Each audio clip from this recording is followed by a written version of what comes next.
बिस्मिल्लाहिर्रहमानिर्रहीम। नाज़रीन मोहतरम, आप देख रहे हैं यूट्यूब चैनल सदाकत एट लॉ।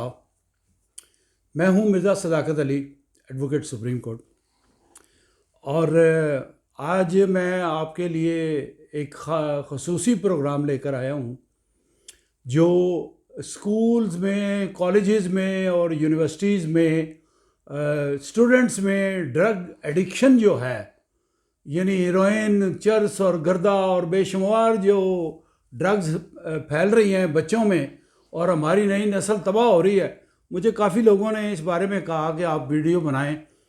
आगे मैं 2 वीडियो ड्रग्स की स्मगलिंग पे बना चुका हूं और उनकी सप्लाई के मुतालिक बना चुका हूं। आज उस सिलसिले का तीसरी वीडियो है, तीसरा प्रोग्राम है।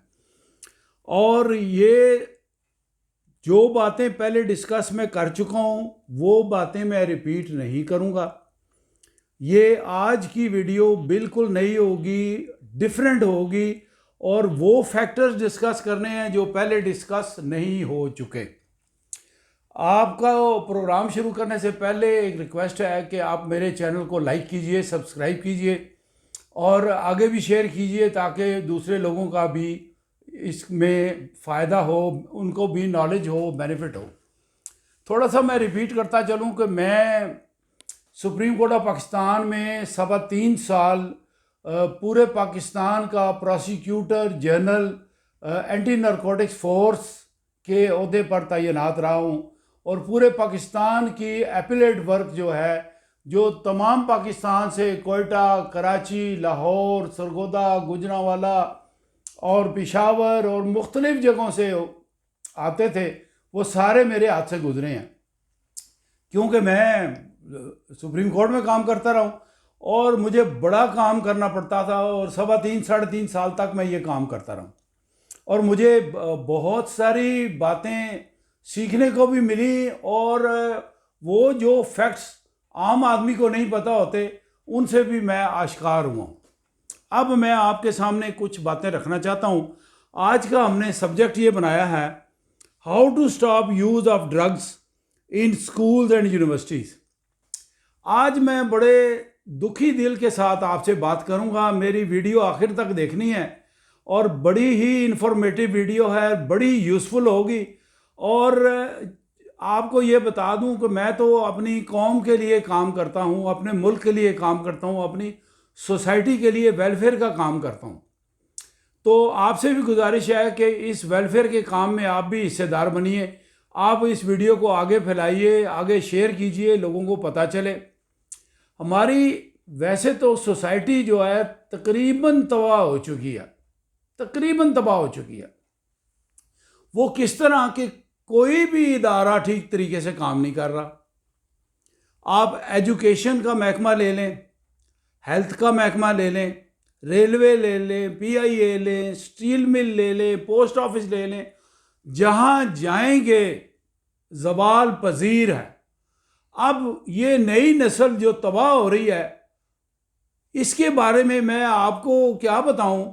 हम खुद ही अपने लिए कब्र खोद रहे हैं, अपनी कब्र खुद खोद रहे हैं और ऐसे गड्ढे अपने लिए खोद रहे हैं, आने वाली नस्ल का कुछ पता नहीं क्या बनेगा।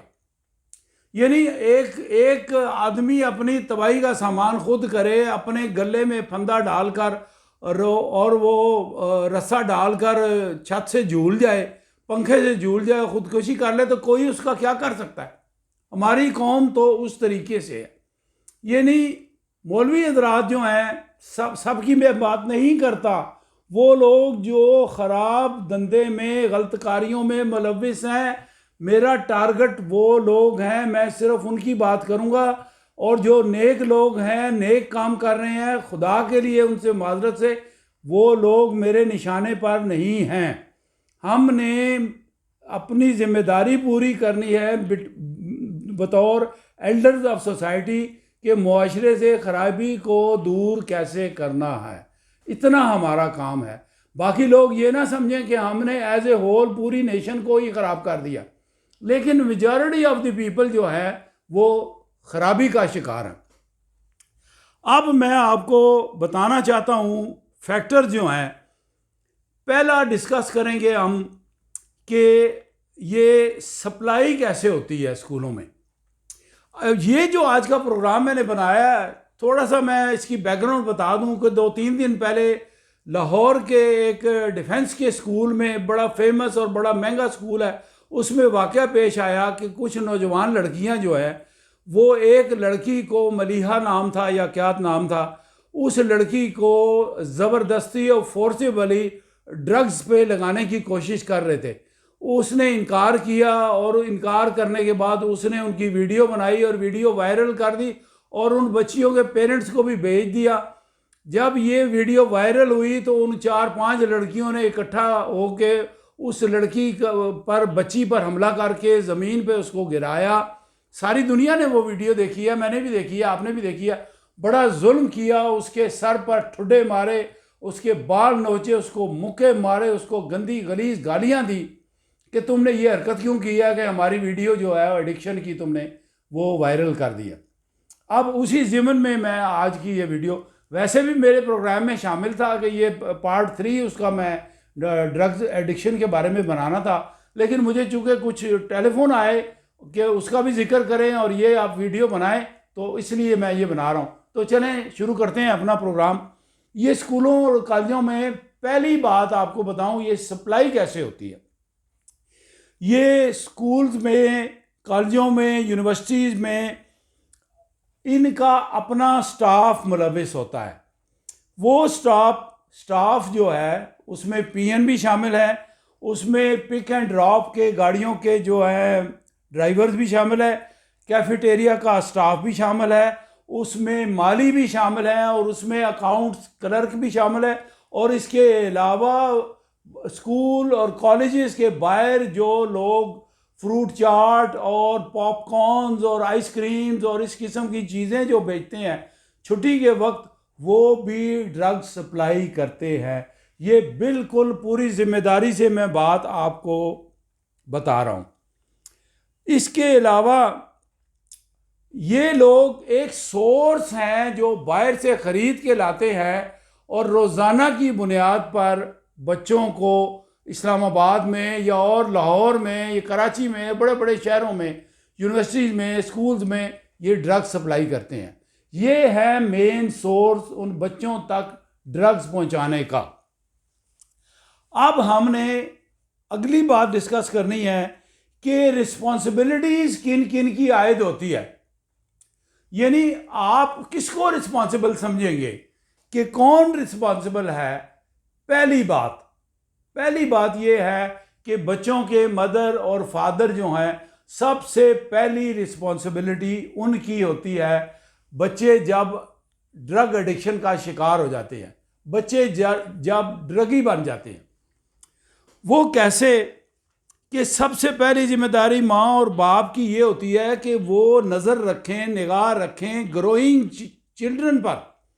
जब बच्चा 16-17 साल से ऊपर की उम्र को बढ़ रहा होता है, चढ़ रहा होता है, उसके जिस्म में तब्दीलियां पैदा होती हैं, उसकी उमंगें जवान होती हैं और नई नई बातें दुनिया की उसको पता चलती हैं, तो वो एक कच्चे दिमाग का, कच्चे ज़हन का होता है, बड़ी जल्दी वो कैच हो जाता है, ट्रैप में आ जाता है।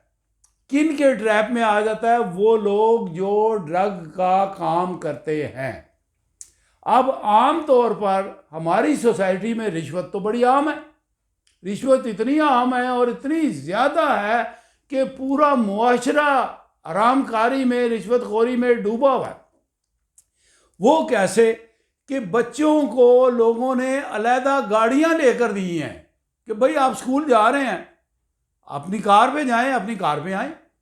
अच्छा, अब ना माँ को पता ना बाप को पता कि बच्ची घर से कहाँ जा रही है और किस वक्त आ रही है, कितनी देर लगती है इसको जाने में, कितनी देर लगती है इसको आने में, और स्कूल से छुट्टी होने के बाद, यूनिवर्सिटी से छुट्टी होने के बाद फिर आगे कहाँ कहाँ जाती है।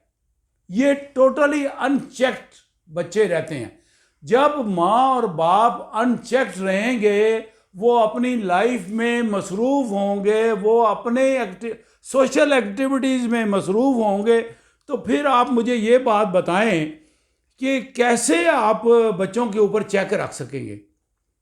यानी वालदा साहिबा का ये हाल है कि सुबह उठ के उन्होंने सोशलाइजिंग करनी होती है, उन्होंने फिटनेस के लिए 55 और 50 साल की उम्र में बच्ची स्कूल चली गई अपनी गाड़ी लेके, मियाँ ने उनको अलहदा गाड़ी लेके दी है।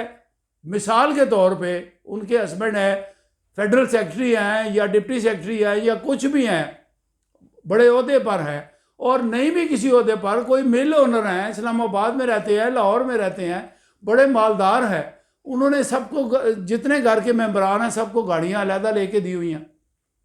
अब वालदा साहिबा क्या करती हैं, बच्ची की वालदा या बच्चे की वालदा, वो चली जाती हैं फिटनेस जिम में। उनको फिक्र ये हो जाती है कि मेरा पेट ना बढ़ जाए, मेरा जिस्म जो है वो फैल ना जाए। मैं एक जिम जाती हूँ, वो 3-4 घंटे जिम में गुजार के आती हैं। घर में कुक जो है वो खाना तैयार करता है और उनको खाने पकाने की कोई फिक्र नहीं है। वो फैशन करके अच्छी कैल्विन क्लाइन की परफ्यूम लगा के वो चली जाती हैं फिटनेस जिम में। वहाँ वो उन्होंने फिटनेस भी की, मशीन्स पे उन्होंने ऑपरेट किया, और फिर उसके बाद फिर उन्होंने वहाँ पे बैठ के कॉफ़ी पी और अपनी जो सोशल फ्रेंड्स हैं उनके साथ दुनिया जान की फजूलियात गपशप लगाई, और फिर दिन को 1-2 बजे वो घर आके वापस उन्होंने लंच किया। और बच्ची जब वापस आई तो बच्ची ने तो हीरोइन का नशा किया हुआ, बच्ची ने तो, या बेटे ने उसका गर्दा पिया हुआ या चर्च पी हुई, उसको माँ को कुछ पता नहीं, माँ को परवाह नहीं, वो अपने काम में मसरूफ़ है। उसके बाद क्या है, शाम को उसने चले जाना है अपनी फ्रेंड्स की पार्टीज़ में चले जाना है, क्योंकि वो सोशल खातून हैं। उन्होंने अपनी गाड़ी पकड़ी, अपना ड्राइवर पकड़ा और वो किसी पार्टी में चली गई। लेकिन पार्टी में जाने से पहले उन्होंने करना क्या है कि उन्होंने डिप्लेक्स के जो ब्यूटी पार्लर है वहाँ जाकर उन्होंने मैनीक्योर और पेडिक्योर कराना है, वहाँ भी 2 घंटे गुजारने हैं। अब सुबह उन्होंने सारा दिन गुजार दिया फिटनेस जिम में और खाने के लिए घर आई, और उसके बाद वो चली गई डिप्लेक्स में मैनीक्योर और पेडिक्योर, यानी हाथों की और पैरों की, ये हमने भी सुना ही है, ये अपनी जिस्म की, अपनी ब्यूटिफिकेशन की उनको बड़ी फिक्र होती है कि मैं बूढ़ी ना लगूं, जवान रहूं, खूबसूरत नज़र आऊं, मेरे हाथ और पैर भी मुलायम नज़र आएँ, अच्छे नज़र आएँ, अट्रैक्टिव नज़र आएँ। तो वो उधर चली जाती हैं, 2 घंटे वहाँ गुजार दिए। उसके बाद फिर वो चली गई अपनी फ्रेंड्स की किसी पार्टी में, वहाँ गॉसिप हुई, गपशप हुई, इधर की बातें उधर की बातें, बेशुमार चीज़ें डिस्कस हुई, और बच्चों का कुछ पता नहीं है कि बाद में मेरी बेटी या मेरा बेटा या 2 से ज़्यादा बच्चे हैं वो कहाँ पर है, क्या कर रहे हैं, उनके दोस्त कैसे हैं, उनकी फ्रेंड्स कैसी हैं, कुछ पता नहीं, क्योंकि कोई चेक नहीं है उनके ऊपर। अब बेटे ने क्या किया, बेटे ने अपनी गाड़ी पकड़ी या बाइक पकड़ा, वो अपने फ्रेंड के पास चला गया, उसने वहाँ जाके अपना कश लगाने शुरू कर दिए। अब मुख्तलिफ किस्म के नशे आ गए हैं मार्केट में, आपको पता ही होगा, हीरोइन भी मिलती है, कोकीन भी मिलती है, आइस भी मिलती है, और गर्दा भी मिलता है, और इस किस्म के 20 नशे हैं, सबका नाम लेना मुमकिन नहीं है, इससे पहले वीडियो में मैं बता चुका हूँ आपको। अब क्या होता है कि बेटी जो है वो नौकर को बता के चली जाती है कि कोई ब्लॉकबस्टर फिल्म है सलमान खान की, हम वो देखने जा रही हैं। बेटी फिल्म देखने चली जाती है, असल में वो गाड़ी लेके फिल्म देखने नहीं गई, वो भी अपनी फ्रेंड्स के पास नशा करने गई है। वहाँ वो बैठ के हीरोइन पिएगी या आइस का नशा करेगी। अब माँ को कुछ पता नहीं है।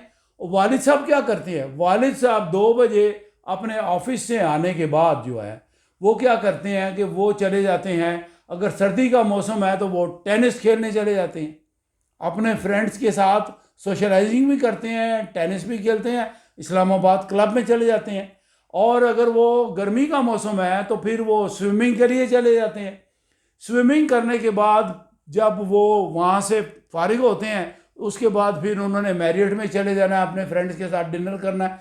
वो सुबह भी घर से बाहर, शाम भी घर से बाहर।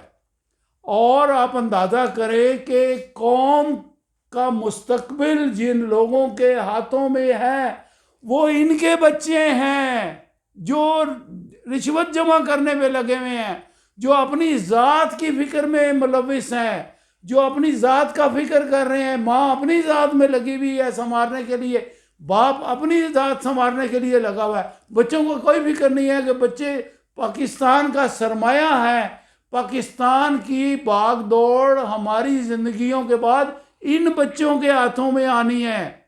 इनका कोई फिक्र नहीं है हमें, जाए जो मर्जी करें, जिस दोस्त के पास मर्जी जाए।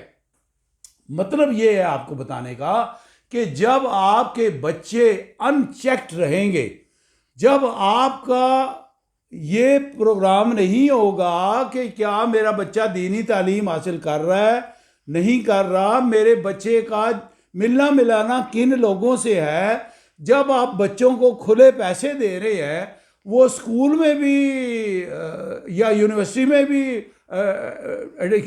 एडिक्शन हो रही है उनकी, और रात को भी वो जाके अपने फ्रेंड्स के साथ, कभी बर्थडे के नाम पे पार्टी है, कभी न्यू ईयर के नाम पे पार्टी है, कभी जनाब 14 अगस्त के नाम की कोई पार्टी है, और कभी किसी और दोस्त की बर्थडे आ जाती है। हर महीने कोई ना कोई बर्थडे आ जाती है। और जब अनचेक्ड रहेंगे, ना बाप का कोई चेक होगा, ना बाप माँ का चेक होगा, ना उनको उनकी एक्टिविटीज़ का पता होगा कि इसकी आंखों में तो पिलाहट आ रही है हेरोइन पी पी के, इसके हाथों पे तो वो सिगरेट के निशान आ रहे हैं, कोई चेक नहीं। सब अपने अपने कमरों में मसरूफ़ हैं, दिन भी मसरूफ़ हैं, रात भी मसरूफ़ हैं। और रात का जो टाइम है उस पर वो मोबाइल पे यूट्यूब देख रहे हैं, अपनी अपनी पसंद की चीज़ें देख रहे हैं।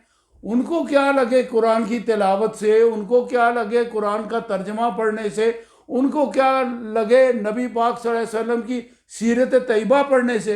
वो तो नाम के मुसलमान हैं। ये मैं किसी ख़ास ख़ानदान की बात नहीं कर रहा, ये मैं जनरल बात कर रहा हूँ। ये हैं काजिज़, जो काजिज़ हैं, ये है जो माँ बाप की एक्टिविटीज़ हैं, जो अपने बच्चों से मुकम्मल तौर पर गाफिल हैं। उनका रवैया ज़्यादती नहीं कहेंगे, उनका रवैया जालिमाना है अपनी औलाद के साथ। उनको पता ही नहीं है हमारी नई नस्ल तबाह हो रही है। अब आगे मैं आपको बताऊं कि मैंने जो नोट्स बनाए हैं, क्योंकि मैंने एंटी नारकोटिक्स फोर्स में कई साल काम किया है, मुझे खबर है सारी बातों की। हमारे सेमिनार्स होते थे, हमारी मीटिंग्स होती थी, सब चीज़ें डिस्कस होती थी। अब इसमें इसको इरेडिकेट करने के लिए कुछ पॉइंट्स हमने बनाए हैं। वो क्या करना है? अब ये वो बच्चे हैं, याद रखिएगा, इन बच्चों में से, इसी नस्ल में से आपके बच्चे हैं, ये हमारे बच्चे हैं, हमारे भाइयों के बच्चे हैं, हमारी बहनों के बच्चे हैं। किसी ने डॉक्टर बनना है, किसी ने न्यूक्लियर साइंटिस्ट बनना है, किसी ने लेक्चरर बनना है, प्रोफेसर बनना है, किसी ने आईटी इंजीनियर बनना है, किसी ने जज बनना है, किसी ने लॉयर बनना है, किसी ने कुछ बनना है। ये आगे पढ़ के किसी मकाम पर जब ही पहुंच सकते हैं कि जब हमारी सोसाइटी जो है ड्रग फ्री होगी। जब वो ड्रगी बन जाएंगे वो तो सोए रहेंगे, उनको क्या लगे पढ़ाई से। इसके जिम्मेदार उनके अपने पेरेंट्स हैं। मुआशरे में जो लोग ड्रग्स बेच रहे हैं वो तो अपना माल बेचने के लिए, उनके पास चूँकि बाप का रिश्वत का माल बेशुमार है, बाप ने सारी ज़िंदगी रिश्वत से कमाया, खुले पैसे दे रहा है, पूछ नहीं रहा उनको, तो औलाद ने तो ख़राब होना ही होना है। इसके साथ एक और बात, ऐसी फैमिलीज बेशुमार हैं। ऐसी फैमिली पेशावर में भी हैं, ऐसी फैमिली रावलपिंडी इस्लामाबाद में भी हैं, ऐसी फैमिली लाहौर में भी हैं, ऐसी फैमिली गुजरांवाला में भी हैं, ऐसी फैमिली कराची में भी हैं, कोयटा में भी हैं, सब जगह हैं। मैं किसी एक शहर का, किसी एक फ़र्द का नाम नहीं ले रहा, मैं कोलेक्टिवली तमाम मुआशरे की बात कर रहा हूँ। अब मैं आपको बताऊं कि जब आप अपनी औलाद को ज़िंदगी की, अपने मज़हब की और अपनी सोसाइटी की मॉरल वैल्यूज़ नहीं बताएंगे, मॉरल वैल्यूज़ नहीं सिखाएंगे, तो उनको पता क्या चलेगा मॉरल वैल्यूज़ किस बला का नाम है, इखलाकियात किस बला का नाम है। उनको तो खुले पैसे मिल रहे हैं, उनको तो वक्त की आज़ादी मिली है, ना वो सही तरीके से पढ़ रहे हैं, ना वो सही तरीके से इम्तहान दे रहे हैं, ना वो कोई डिस्टिंक्शन हासिल कर रहे हैं। वो तो तबाही की तरफ जा रहे हैं, मुकम्मल तबाही की तरफ जा रहे हैं। वो तबाह नहीं हो रहे, पूरी कौम तबाह हो रही है। ये नस्ल जो है, इसी नस्ल ने बड़े होके ये हमारी कौम का हिस्सा है। जब ये तबाह होंगे तो कौम तबाह होगी। अब आगे चले, इनको रोकने के क्या स्टेप्स होने चाहिए। पहली जिम्मेदारी पेरेंट्स पर आयद होती है, जो मैं जिक्र कर चुका हूं, रिपीट नहीं करता। दूसरी जिम्मेदारी आयद होती है स्कूल वालों पे। स्कूल वालों को ये चाहिए वो सिर्फ इंग्लिश मुंह टेढ़ा कर करके ना बोलें। हम भी इंग्लिश बोलना जानते हैं, मैं सब कुछ इंग्लिश मीडियम का पढ़ा हूँ, इंग्लिश बोल सकता हूँ, लेकिन मैं कोशिश ये करता हूँ आसान ज़ुबान में बोलूँ कि मेरे आम आवाम भी अगर मेरी वीडियो देखें तो उनको भी फ़ायदा पहुँचे। मैं ऐसी टर्मिनोलॉजी इस्तेमाल ना करूँ कि किसी आम आदमी को मेरा लेक्चर या मेरी वीडियो समझ ही ना पड़े, वो कहे आप तो इंग्लिश बोलते हैं, आपने तो एक मखसूस तबके के लिए आपने फिल्म बनाई है।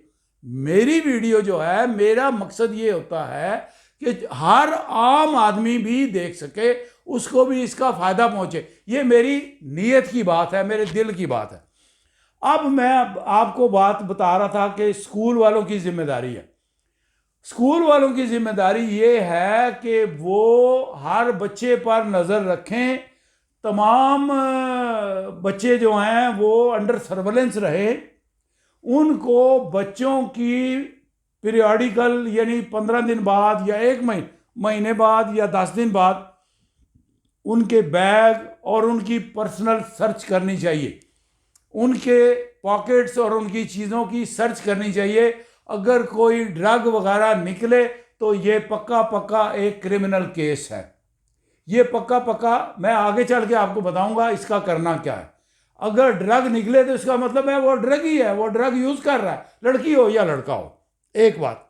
दूसरी बात ये कि एंटी नारकोटिक्स फोर्स को, हमारा जो महकमा इनका हेडक्वार्टर रावलपिंडी में है, इस्लामाबाद एयरपोर्ट के पास बहुत बड़ा हेडक्वार्टर है, मैं भी वहाँ जाता रहा हूँ अपने काम के सिलसिले में, क्योंकि मैं उनका ऑफिसर था। वहाँ पर उनको एक सेल कायम करना चाहिए, मैंने रिकमेंडेशंस दी हैं।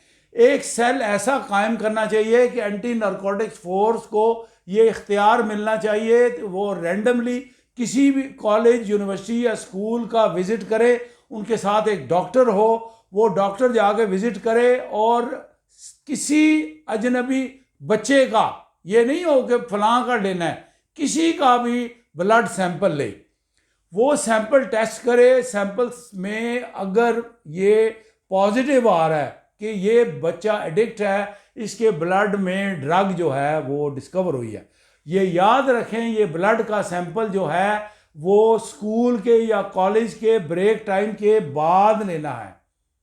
जो फ्री पीरियड होता है, जो ब्रेक टाइम होता है, उसमें वो छुप के जाके कहीं बैठ के खाली जगह पर, छुपी हुई जगह पर वो ड्रग्स इस्तेमाल करते हैं। ये छुट्टी से थोड़ी देर पहले जाके ये ब्लड का सैंपल लें। इसमें कोई ममानियत नहीं होनी चाहिए, इसको बाकायदा लॉ बनाना चाहिए। और उनका टेस्ट लेने के बाद अगर वो बच्चा, उसका सैंपल पॉजिटिव निकले तो उस बच्चे के कैरेक्टर सर्टिफिकेट में ये बात लिख देनी चाहिए, ये ड्रगी है, इस ग्राउंड पे, इस यूनिवर्सिटी से, इस स्कूल से हम इसको फारिग करते हैं। बिल्कुल ये होना चाहिए। इसके अलावा और भी काम होने चाहिए। तमाम स्कूल और तमाम यूनिवर्सिटीज़ में एक बाउंड्री वॉल के अंदर अंदर ये होती है, आपका स्कूल होता है, आपका कॉलेज होता है, आपकी यूनिवर्सिटी होती है। सब जगह पर सीसीटीवी कैमराज होने चाहिए, कौन आ रहा है, कौन जा रहा है, और एक स्पेशल प्रोटेक्टेड रूम होना चाहिए। उस रूम में 2-3 आदमियों का डेली बेसिस पे, रेगुलर बेसिस पे स्टाफ होना चाहिए जो नोट करे कि फलां बच्चे ने किसी माली से, किसी ड्राइवर से पैसे दिए और ये चीज़ ख़रीदी, कोई ड्रग ख़रीदी।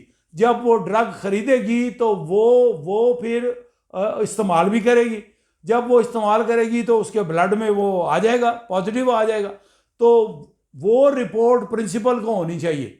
ये तो सारा इंतज़ाम स्कूल वालों को करना चाहिए। ये 2-3 बातें मैंने आपको बता दी हैं कि एक उनकी बैग की सर्च होनी चाहिए, एक उनकी पर्सनल सर्च होनी चाहिए, एक सीसीटीवी कैमराज उनके लगाने चाहिए ताकि ये पता चल सके कि ये ड्रग इस्तेमाल करते हैं या नहीं। तीसरी बात ये है कि इनकी पार्टीज़ पर मुकम्मल पाबंदी होनी चाहिए। ये जो रात को शाम को बर्थडे पार्टीज़ मनाते हैं और देर तक नाचते हैं, आजकल एक कैप्सूल निकला है जिसको कहते हैं ज़ॉम्बी कैप्सूल।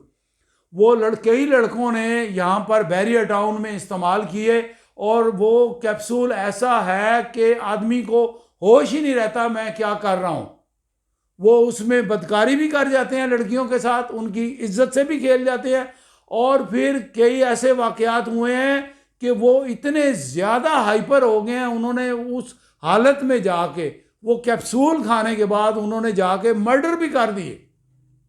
तो ऐसे वाक़यात जो हैं मुल्क के लिए इंतहाई ख़तरनाक है। वैसे तो अगर लूज़ बात करें तो हमारी तमाम सोसाइटी ज़वाल पजीर है। मैं और भी बड़ी वीडियोस में बात कर चुका हूँ कि हमारी सोसाइटी तमाम जो है वो ज़वाल पजीर है, तबाही का शिकार है। लेकिन आज की वीडियो चूँकि ड्रग्स कंट्रोल के बारे में थी और स्कूल्स के बारे में थी, तो इसलिए मैंने आज की बात यहाँ तक महदूद रखनी है, वरना मैं अपने सब्जेक्ट से हट जाऊँगा।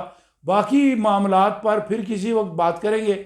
आज के लिए इतना ही लेते हैं आपसे इजाज़त, इस तमन्ना के साथ कि अल्लाह हमारी यूथ को कारामद बनाए, अल्लाह हमारी यूथ को महफूज रखे। लेकिन यूथ खुद ब खुद ठीक नहीं हो जाएगी, उसमें पेरेंट्स का भी काम है, टीचर्स की भी जिम्मेदारी है और स्कूल के स्टाफ, प्रिंसिपल, वाइस प्रिंसिपल और तमाम स्टाफ की जिम्मेदारी है। अल्लाह ताला उनको अपनी हिफाजत और पनाह में रखे और वो हमारे कौम का कीमती सरमाया है। लेते हैं आपसे इजाज़त, मिलेंगे फिर एक नई वीडियो के साथ।